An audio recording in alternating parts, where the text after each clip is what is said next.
Buenos días, aquí Augusto Townsend, curador principal del Comité de Lectura, con las noticias de hoy lunes 27 de marzo del 2023. Muchas gracias a quienes nos acompañaron anoche en la transmisión por streaming de Comité de Domingo, nuestro programa dominical. Tuvimos una discusión bien interesante con Ale Costa y Diego Salazar sobre cómo la situación legal y política de la presidenta Dina Boluarte se ha complicado en los últimos días, principalmente por la denuncia de que el ex asesor de Pedro Castillo, Henry Shimabukuro, habría financiado en buena medida la campaña a la vicepresidencia de Boluarte. Anoche, desde la cuenta oficial en Twitter de la Presidencia de la República, se emitió un hilo de tweets alegando que Dina Boluarte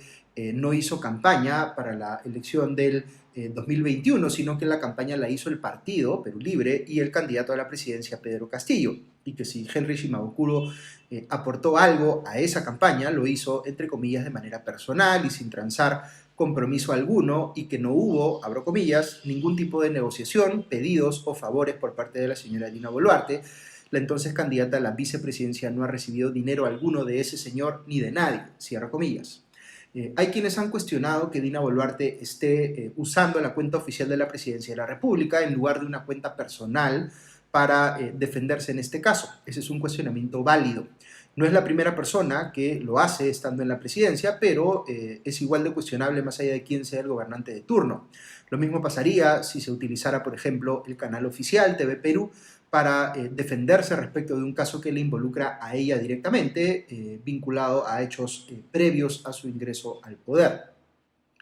Pero vayamos al fondo de lo que está diciendo Dina Boluarte. Ella refiere básicamente que su nombre fue incluido en la plancha presidencial de Pedro Castillo, pero que previo a la elección ella básicamente no hizo nada, no participó en la campaña, sino que estuvo al margen, y que Pedro Castillo y Perú Libre hicieron todo. Les comenté en podcasts anteriores que era bastante peligroso para los propios intereses de Boluarte salir con una afirmación así de categórica, porque es relativamente sencillo demostrar lo contrario, sea con evidencia audiovisual de ella haciendo campaña o de manera más comprometedora aún con chats que evidenciaran pues, que estaba metida en la coordinación de la campaña, o con recibos de pasajes o de estadías en hoteles que se pagaron para que ella pudiera en efecto hacer proselitismo en varios lugares del país. La estrategia política y comunicacional de Boluarte ha sido salir a negarlo todo, tratando de descalificar a los mensajeros, diciendo que la profesora Maritza Sánchez y el ex asesor Shimabukuro están actuando digitados por el propio Pedro Castillo. Esto último podría ser cierto, pero el problema que se ha generado Boluarte es que ha dicho una mentira, vale decir que ella no estuvo involucrada en la campaña y que no sabe nada de la participación en ella de Henry Shimabukuro. Y para este último ha sido muy fácil salir en Epicentro TV y en otros medios a desmentirla y a mostrar, como ha hecho ayer, con vouchers, las compras de pasajes para Boluarte, pagados pues con la tarjeta de su empresa, para que ésta viajara a Arequipa, Cusco, Apurímac, Junín, Huancayo y otros lugares del país. Boluarte se ha enredado tanto en su mentira que ya no sabe cómo salir de ella, más que insistir, pero la evidencia es bien contundente por lo mostrado tanto por Sánchez como por Shimabukuro, en el sentido de que ella sí estuvo involucrada en la coordinación de su propia campaña, porque digamos que es un tanto absurdo decir que no la tuvo, y que además estaba consciente del rol que Shimabukuro tenía en ella. De hecho, este último revela más detalles sobre supuestas conversaciones en las que hablaban presuntamente sobre su animadversión compartida hacia el fujimorismo. Según Shimabukuro, Boluarte le ofreció invitarlo a presenciar el momento en que detuviesen a Keiko Fujimori, cosa que por supuesto ella no podría ofrecer si entendiese cómo funciona la separación de poderes en el Perú, donde la Fiscalía y el Poder Judicial actúan de manera independiente al gobierno. Incluso si Shimabukuro, este último da a entender que Boluarte le ofreció pertenecer a una suerte de gabinete suyo en la sombra con profesionales y empresarios, pero que él declinó, dijo que iba a regresar a su actividad privada, pero que Boluarte se sorprendió cuando más adelante vio que Shimabukuro había asumido una posición como asesor de Pedro Castillo. ¿Es Shimabukuro 100% confiable en todo lo que afirma? Por supuesto que no. Él también enfrenta sus propios problemas legales y podría estar acomodando sus versiones a lo que le convenga personalmente para enfrentar esos juicios. Pero lo que sí podemos hacer es evaluar los hechos que afirma y que son comprobables, como los pagos realizados en la campaña en favor de Dina Boluarte, para que pueda viajar y demás, que evidencian pues que la ahora presidenta se ha metido en un lío grande por no haber dicho la verdad desde un primer momento. Incluso hay recibos a los que tuvo acceso el comercio que muestran que Shimabukuro pagó, supuestamente por encargo de la propia Boluarte, las tasas de las impugnaciones de actas que se presentaron ante la justicia electoral a nombre de Perú Libre. Estos pagos se hicieron consignando el DNI de Boluarte y hay evidencia en la forma de capturas de pantalla, de chats de WhatsApp, en las que se ve pues a Maritza Sánchez rindiéndole cuentas a Boluarte por estos pagos. Sánchez dice además que Boluarte tuvo un rol preponderante en la estrategia legal que se implementó para confrontar las impugnaciones de actas que estaba haciendo en paralelo Fuerza Popular y que utilizó el instituto de su ahora cuestionada amiga y ex asesora Grika Sayak como base de operaciones. Fuera de esto, hay otro frente que complica a Boluarte y es que han empezado a aparecer denuncias de que personas allegadas a su campaña y que de hecho la acompañaron en el local partidario donde ella vio el flash con los resultados electorales de la segunda vuelta presidencial, pues estas personas obtuvieron beneficios del Estado con Boluarte ya de vicepresidenta, como Dine Lacanta, prefecta distrital de Puente Piedra, que ha obtenido 33.000 soles en órdenes de servicio del Estado. O Pierre Quiñones Valareso, quien ha conseguido 35.000 soles en 6 órdenes de servicio, 3 de las cuales las obtuvo con el MIDIS cuando Boluarte era ministra. Luego está Víctor Hugo Torres, amigo del hermano de Dina Boluarte, Nicanor Boluarte, quien consiguió 47.000 soles en contratos justamente con el MIDIS. Según un reportaje de Panorama, este señor Torres ejerce hoy control de facto sobre el Instituto Peruano de Deporte. Aquí les comparto una pequeña reflexión personal. Para mucha gente, el gobierno de Dina Boluarte representa, para bien o para mal, un quiebre con lo que fue el gobierno de Pedro Castillo. Pero hay en esto más un deseo de verlo así, wishful thinking, como se dice en inglés, que una realidad que lo sustente. Si el gobierno de Castillo se caracterizó por ministerios que amañaban decisiones para favorecer a allegados políticos, no puede uno ignorar que Dina Boluarte permaneció casi hasta el final en los gabinetes de Castillo sin levantar una sola alarma sobre esto. Y posiblemente, como muestran estas últimas denuncias, haciéndolo ella misma estando en el MIDIS. Es cierto que el gobierno de Boluarte ha permitido que mejores técnicos entren al gabinete y que ahora se percibe mejor gestión pública en algunos sectores. Pero todo lo malo que pasó en el gobierno de Castillo, que fue bastante, se hizo pues con la anuencia o la complicidad de Dina Boluarte. Y eso tampoco hay que olvidarlo.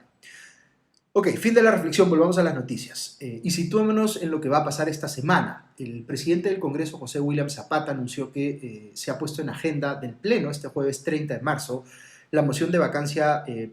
presidencial presentada contra Dina Boluarte. Esta moción fue presentada por bancadas de izquierda y se sustenta en las muertes ocurridas por la acción de su gobierno para contener las protestas de las últimas semanas o meses. ¿Qué chances tiene de prosperar esta moción? Yo diría que de momento todavía son relativamente bajas, pero al igual que presidentes anteriores que se salvaron, digamos, de las primeras mociones de vacancia en su contra, podrían venir otras más adelante y quizá con mayor sustento.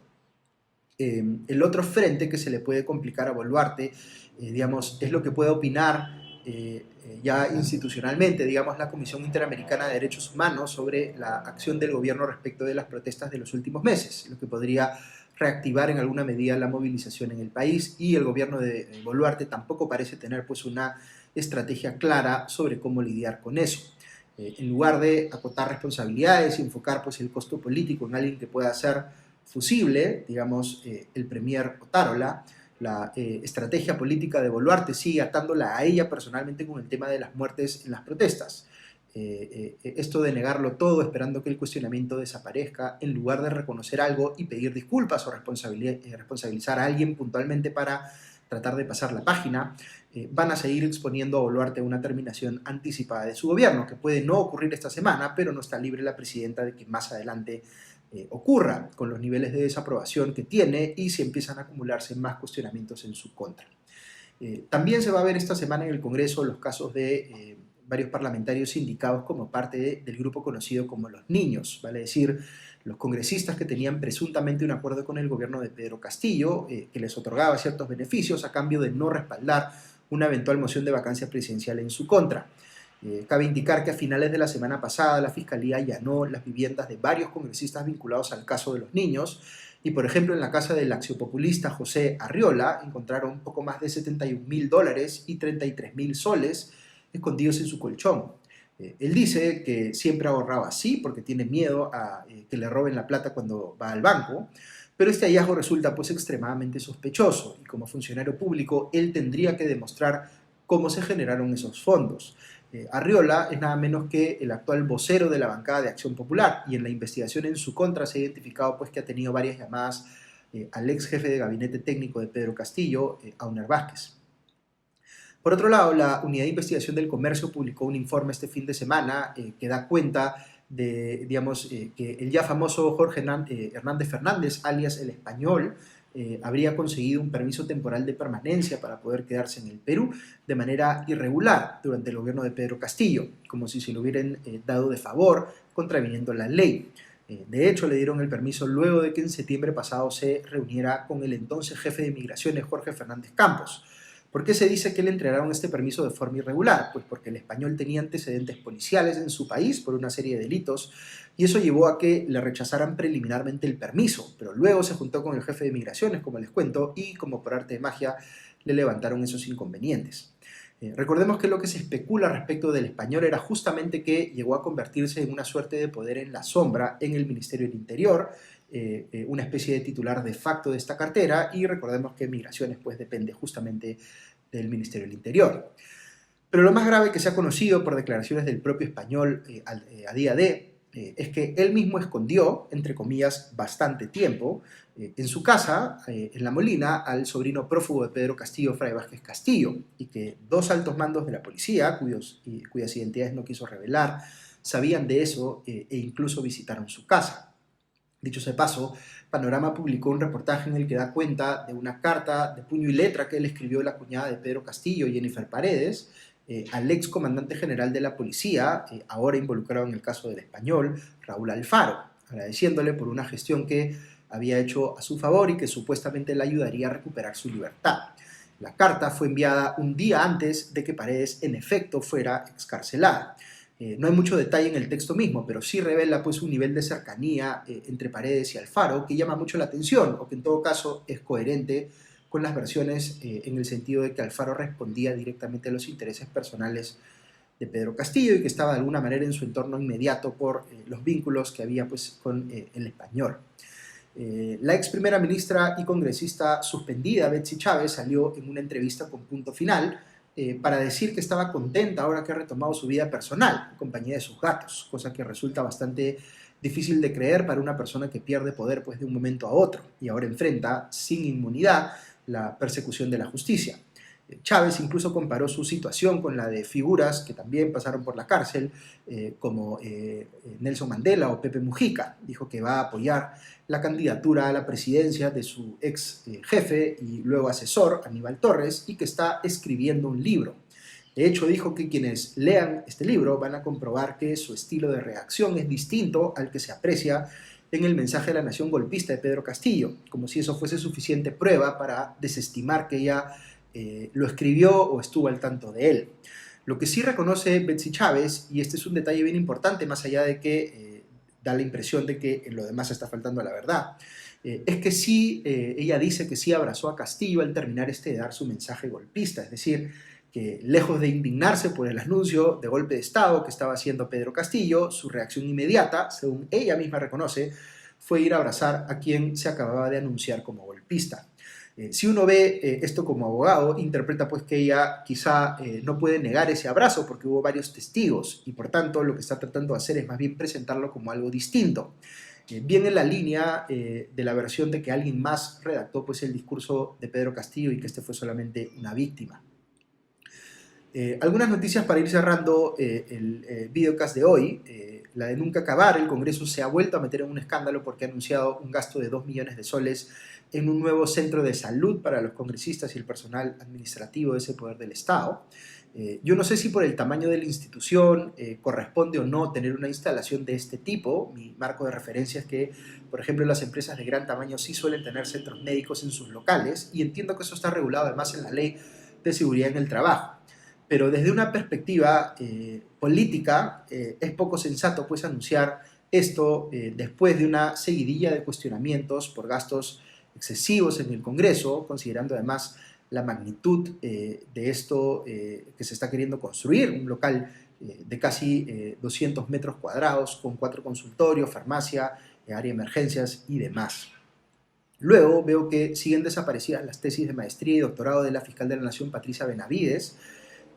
La Universidad de las Peruanas no ha podido encontrarlas, señala que antes de la ley universitaria no tenía obligación de guardarlas, lo que dice mucho pues de la importancia que le asigna esta universidad a la producción académica de sus estudiantes, que ni siquiera guarda sus tesis. Uno esperaría pues que la propia fiscal haga públicas esas tesis de manera que enfrente, digamos, estas sospechas o estos cuestionamientos que se le hacen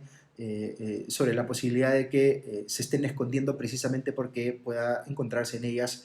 algún plagio. Digamos que la propia fiscal Benavides estaría en una situación de solucionar esto por simplemente hacerlas públicas. Y finalmente, la semana pasada les comenté que el Partido Morado había suscrito una alianza con el Partido de los Fonavistas, Democracia Directa, y que esto había sido cuestionado duramente por un sector de los militantes del propio Partido Morado. Incluso Marianela Ledesma, la expresidenta del Tribunal Constitucional, a la que el Partido Morado había invitado como posible candidata presidencial, declinó públicamente esa invitación, alegando que era justamente por esta alianza que le parecía cuestionable. La dirigencia del partido, enfrentándose ya pues al problema, no le quedó más que cancelar la alianza, pero el daño autoinfligido ya estaba hecho. Ok, eso es todo por hoy. Que tengan un buen día y una buena semana y ya nos escuchamos pronto. Adiós.